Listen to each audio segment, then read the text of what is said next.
તો વાત કરીએ વડોદરાની, તો વડોદરામાં વીએમસી દ્વારા 29 જેટલા તળાવો ખાલી કરવામાં આવ્યા છે। 20 કરોડના ખર્ચે રિચાર્જ વેલ બનાવવામાં આવશે।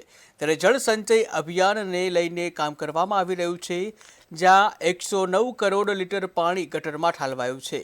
એક બાજુ ઉનાળો આવી રહ્યો છે ત્યારે કામગીરી હાથ ધરવામાં આવી છે, જ્યાં કોંગ્રેસના નેતાનું નિવેદન સામે આવ્યું છે, ત્યારે પાણીનો વેડફાટ માટે અધિકારીઓએ કામગીરી શરૂ કરી છે તેવું જણાવ્યું છે। શહેરમાં પર્કોલેટિંગ વેલ 10 કરોડના ખર્ચે બનાવી રહ્યા હોય તેના ખાતમુહૂર્ત થાય છે।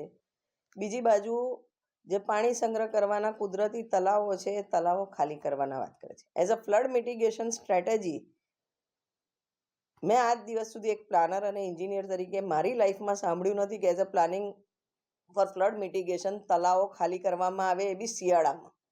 ભર શિયાળામાં વડોદરા શહેરમાં તલાવો ખાલી કરવાનું અંડર પેનિક કે ચોમાસામાં પૂરનું પાણી આ તલાવમાં એકત્રિત થશે। હજી તો આખો ઉનાળો બાકી છે અને આ રીતનું જો કામ કરવું પડે તો વડોદરાની પરિસ્થિતિ કેટલી ગંભીર કરી નાખી છે આપ વિચારો। વડોદરાની પાસે હવે નક્કી થઈ ગયું છે કે પૂરનું પાણી આવશે, પાણી જવાનો રસ્તા નથી, એટલે તલાવો ખાલી કરીને એક્સ્ટ્રા પાણી તલાવોમાં સંગ્રહ થાય, આ રીતનો વિચાર। અને કેટલું પાણી આ રીતના સંગ્રહ થશે? પાણી તો જ્યારે કુદરતી આફત આવે, વરસાદ આવે તો એ પાણીને જગ્યા કરીને, રસ્તો કરીને દરિયામાં જાય, એના સિવાય બીજું કોઈ પ્લાનિંગ કે ઓપ્શન ના હોઈ શકે। નદીના પટ ખોલવાની વાત છે, નદી પહોળી કરવાની વાત છે, પણ જ્યારે તલાવો ખાલી કરે છે તો આ કોર્પોરેશન ખાલી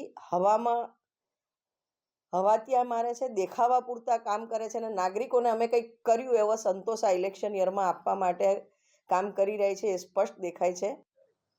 એકચ્યુઅલી મને આપ સૌ મીડિયા દ્વારા આવી જાણકારી મળી કે કોઈ વડોદરા શહેરના આવા 29 જેટલા તળાવ ખાલી કરવાની કામગીરી ચાલુ કરવામાં આવી છે, આવી કોઈ માહિતી મને હતી નહીં। પરંતુ હા, ચોક્કસ કે જ્યારે આપણે જનરલ બોર્ડની મિટિંગ હતી ત્યારે સમગ્ર સભામાં જે પેલું વિશ્વામિત્રી માટે જે રિપ્રેઝન્ટેશન બનાવવામાં, જે પ્રેઝન્ટેશનનો કાર્યક્રમ હતો, તેમાં આ બધા તળાવો વડોદરા શહેરના સમગ્ર શહેરમાં આવેલા 36 કે તેથી વધુ જેટલા જે તળાવો છે, આ બધા તળાવોને ડ્રેઝિંગ કરવાનું, એટલે પહેલાં એને ખાલી કરીને 1 બાય 1 ખાલી કરી પછી તેને ઊંડા તથા પહોળા કરવાની પ્રક્રિયા હાથ ધરવામાં આવનાર છે।